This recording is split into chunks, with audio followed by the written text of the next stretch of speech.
গুরুত্বপূর্ণ ডিসকাশন করতে চাই এবং যেই আলোচনার মোর প্রতি মুহূর্তে, প্রতিদিন, প্রতি বেলায় পরিবর্তিত হচ্ছে, সেই আলোচনা বাংলাদেশ বিশ্বকাপ টি-20-তে অংশগ্রহণ করবে কিনা, বয়কট করবে কিনা, ভারতে গিয়ে তারা খেলবে কিনা, নিরাপত্তা ঝুঁকি নিয়ে আইসিসি সত্যি সত্যি তাদের প্রপার অবস্থানটা ক্লিয়ার করবে কিনা, বাংলাদেশের ডিজায়ার্ড ভেন্যু শ্রীলঙ্কায় শেষ পর্যন্ত বিশ্বকাপে বাংলাদেশ যেতে পারবে কিনা, এই যে এতগুলো প্রশ্ন, সেই প্রশ্নগুলোর উত্তর খুঁজতে গিয়ে প্রতিদিন নতুন করে ডাইমেনশন চেঞ্জ হচ্ছে।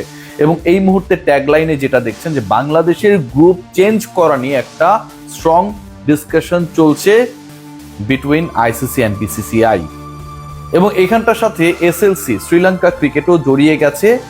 বাংলাদেশের বিশ্বকাপকে কেন্দ্র করে অতি দ্রুত সময়ের মধ্যে একটা সুখবর আসছে, এমনটা আমার সোর্সেস যেগুলো বাংলাদেশ ক্রিকেট বোর্ডের সাথে রিলেভেন্ট তারা বিশ্বাস করে এবং তারা জানতে পেরেছে। অর্থাৎ বাংলাদেশের বিশ্বকাপ ভেন্যু নিয়ে যে আলোচনাটা হয়েছে, সেই আলোচনার প্রেক্ষিতে ভেন্যু চেঞ্জের যে দাবি উঠেছে, সেই দাবির সপক্ষে, সেই দাবির সমর্থনে ইন্টারন্যাশনাল ক্রিকেট কাউন্সিল তাদের অফিসিয়াল ডিসিশন জানানোর অপেক্ষায়। কেন এই আলোচনা করছি, কেন এই কথা বলছি? গতকালকে অনেক জল ঘোলা হয়েছে। ক্রীড়া উপদেষ্টা আসিফ নজরুল তিনি তার মতো করে ব্যাখ্যা করেছিলেন, অফিসিয়ালি বাংলাদেশকে আইসিসির নিরাপত্তা দল জানিয়েছে, বাংলাদেশের ক্রিকেটার, ফ্যান এবং একই সাথে রাজনীতি সবকিছুকে যদি মিক্স করা হয়, ব্লেন্ড করা হয় এবং সেটার সাথে যদি ম্যাচ করানোর চেষ্টা করা হয় আপকামিং টি-20 ওয়ার্ল্ড কাপের হোস্ট নেশন ইন্ডিয়াকে, তাহলে একটা বিশাল ফারাক তৈরি হচ্ছে। এবং এরকম নিরাপত্তা ঝুঁকি যেই ব্যাপারে আইসিসি নিজেই জানাচ্ছে বাংলাদেশ ক্রিকেট বোর্ডকে চিঠি লিখে, বাংলাদেশ সরকারকে চিঠি লিখে, সেই সিচুয়েশনে বাংলাদেশ খেলতে যাবে না তাদের কোনো ম্যাচ ইন্ডিয়ায়। পরবর্তী সময় বাংলাদেশ ক্রিকেট বোর্ড বলেছে এটা আইসিসির কোনো বক্তব্য না, অর্থাৎ এটা একটা informal discussion between Bangladesh cricket board এবং সিকিউরিটি এনশিওর করার জন্য বা সিকিউরিটি সিস্টেম কোন অবস্থায় রয়েছে হোস্ট নেশনের, যেটা তাদের রুটিন ওয়ার্ক, সেই রুটিন ওয়ার্কের আউটকামটা বাংলাদেশ ক্রিকেট বোর্ডের সাথে ইনফর্মালি শেয়ার করেছিল আইসিসি, যাদের সহযোগিতা নিয়েছিল সেই কমিটি। ফর্মাল যদি এটা না হয়, এটাকে আইসিসির স্টেটমেন্ট বলার সুযোগ নেই, এটাই যৌক্তিক। কিন্তু শেষ পর্যন্ত আইসিসি স্টেটমেন্ট এটা না, আইসিসি এটাতে রিয়েক্ট করলো, ভারতীয় মিডিয়া বাংলাদেশকে গুজববাজ বললো।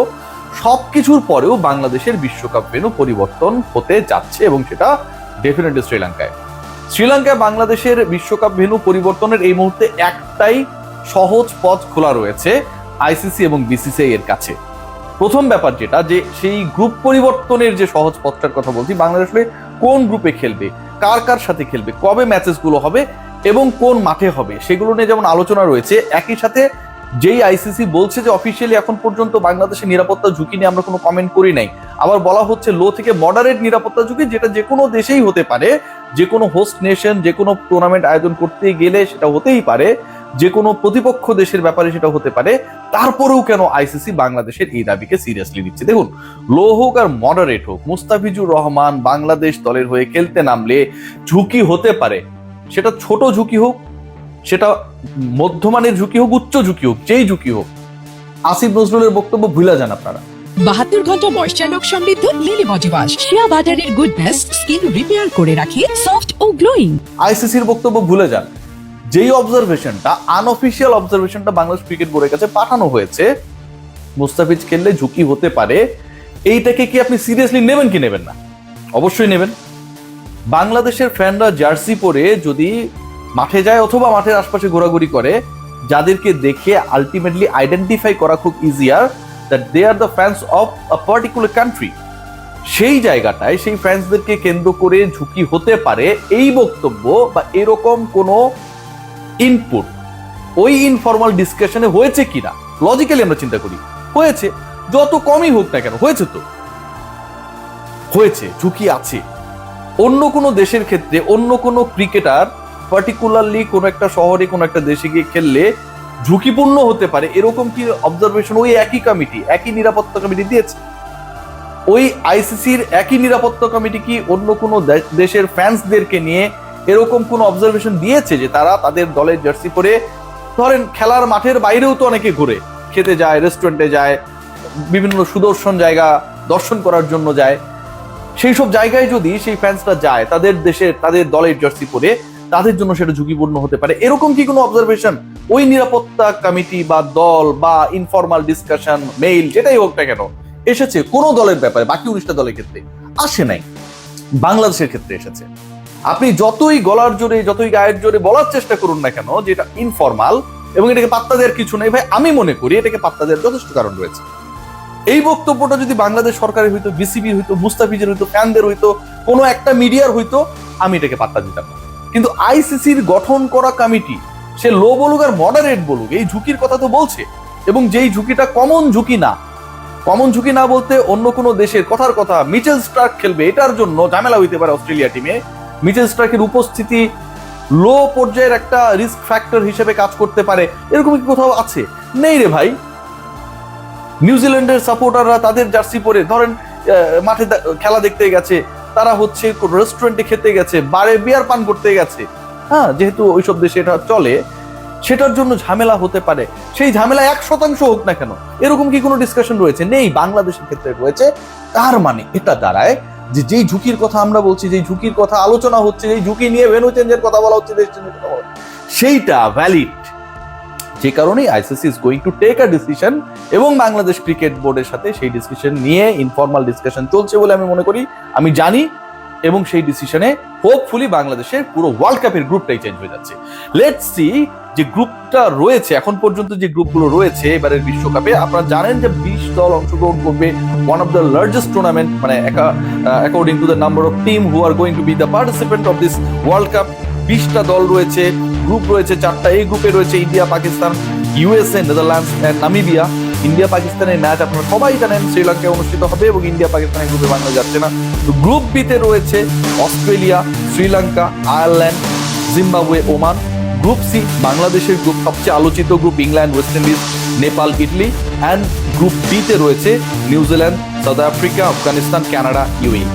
সো এই যে আমি 4টা গ্রুপের কথা বললাম, প্রত্যেক গ্রুপে 5টা করে দল রয়েছে। বাংলাদেশকে আরেকটা গ্রুপে এক্সচেঞ্জ করার একটা পরিকল্পনা রয়েছে, আলোচনা হচ্ছে। যেই গ্রুপের আলটিমেট ম্যাচেস গুলো মোস্টলি শ্রীলঙ্কাতেই হবে, সেই গ্রুপে বাংলাদেশকে যদি ইনপুট করা যায়, ঢোকানো যায়, তাহলে বাংলাদেশের ম্যাচ সরানো নিয়ে বাংলাদেশের গ্রুপের অন্য প্রতিপক্ষরা বাংলাদেশের সাথে শ্রীলঙ্কায় খেলতে যাবে না, ইন্ডিয়াতেই খেলাতে হবে, এই যে সংকট, এই সংকটগুলো থাকে না। সেই গ্রুপটা হচ্ছে বাংলাদেশকে গ্রুপ সি থেকে গ্রুপ বিতে স্থানান্তর। কেন? গ্রুপ সিতে আবারও বলছি যে England, West Indies, Bangladesh, Nepal, Italy, এই 5টা দল রয়েছে। বাংলাদেশকে যদি আপনি গ্রুপ বিতে দিয়ে দেন, এবং গ্রুপ বিতে শ্রীলঙ্কা রয়েছে, সেখানকার গ্রুপের অন্য যে দলগুলো অস্ট্রেলিয়া, আয়ারল্যান্ড, জিম্বাবুয়ে, ওমান, তাদের খেলাগুলো মোস্টলি লঙ্কার মাটিতেই হবে। এখন ওই গ্রুপ থেকে যদি আপনি জিম্বাবুয়ে অথবা ওমান অথবা আয়ারল্যান্ডকে গ্রুপ সিতে দিয়ে গ্রুপ সি থেকে বাংলাদেশকে গ্রুপ বিতে দিয়ে দেন, তাহলে জিনিসটা ঝামেলা মিটে যায়। কিন্তু এখানেও তো সমস্যা রয়েছে, এটাও তো সমাধান হচ্ছে না। কেন সমাধান হচ্ছে না? এক্ষেত্রে সবচেয়ে বড় সমাধান না হবার ক্ষেত্রে বাধা হচ্ছে দুটা। একটা হচ্ছে ভারত নিজে, ভারতীয় ক্রিকেট বোর্ড, আর একটা হচ্ছে শ্রীলঙ্কান ক্রিকেট বোর্ড। আইসিসি মাঝখান থেকে বার্গারের পেটি হয়ে গেছে। ইন্টারেস্টিং ডিসকাশনটা আমি যতদূর শুনেছি, যে কারণে এখন পর্যন্ত আইসিসি তাদের কিন্তু রিভাইজ পিকচার অথবা বাংলাদেশকে বাদ দিয়েই ওয়ার্ল্ড কাপ হবে, খেললে ভারতেই খেলতে হবে, কোনো ডিসিশন দিচ্ছে না। Still they are trying to negotiate this issues with BCCI and SLC. BCCI বলছে যে এই জিনিসটা মানে তাদের পরাজয়, তারা এটা মানতে চায় না। বিসিসিআই তো আকামটা করেছে, মুস্তাফিজকে বাদ দিয়েছে, এন্ড দেন এই ঘটনাগুলো ঘটেছে। তো বিসিসিআই কে আলটিমেটলি প্রায়শ্চিত্ত করতে হবে। Number 2, SLC. What is their problem Bangladesh যদি গ্রুপ বিতে চলে যায়? এসএলসির প্রবলেমটা দেখুন, যে এই গ্রুপের যে দলগুলো রয়েছে, 5 দলের মধ্যে একটা শ্রীলঙ্কা, একটা অস্ট্রেলিয়া, বাকি যে 3টা দল রয়েছে ওমান, জিম্বাবুয়ে, আয়ারল্যান্ড, এই 3টা দল তুলনামূলকভাবে চাম্পু টিম। এই যে 3টা চাম্পু টিম, এই 3 টিমকে হারিয়ে পরের রাউন্ডে ইজিয়ার অস্ট্রেলিয়া এবং শ্রীলঙ্কার জন্য যাওয়া। এখন আপনি যদি ওমানের পরিবর্তে, আয়ারল্যান্ডের পরিবর্তে অথবা জিম্বাবুয়ের পরিবর্তে বাংলাদেশকে সি গ্রুপ থেকে বি গ্রুপে নিয়ে আসেন, অস্ট্রেলিয়া এবং শ্রীলঙ্কার জন্য এই 3 দলের বিপক্ষে সহজ জয় এনশিওর করে পরের রাউন্ডে যাওয়া যতটা সহজ, বাংলাদেশ থাকলে কিছুটা হলেও তাদের রিসপেক্টর তৈরি হয়। সবশেষ টি-20 সিরিজ যেটা বাংলাদেশ শ্রীলঙ্কার মাটিতে খেলেছিল, বাংলাদেশ তো এই ওয়ার্ল্ড কাপে শ্রীলঙ্কার মাটিতে খেলতে চায়, সেই টি-20 সিরিজে বাংলাদেশ দল শ্রীলঙ্কাকে হারিয়েছিল। শ্রীলঙ্কাকে হারিয়ে বাংলাদেশ হাসি মুখে দেশে ফিরেছিল। সেই শ্রীলঙ্কা নিশ্চয়ই বাংলাদেশকে তাদের গ্রুপমেট হিসেবে চাইবে না। আবার যেখানে অস্ট্রেলিয়া রয়েছে, সেই থ্রেটটা তারা চাইবে না। যে কারণে এসএলসির সমস্যা, ভারতের সমস্যা ইগো নিয়ে। Let's see what happen.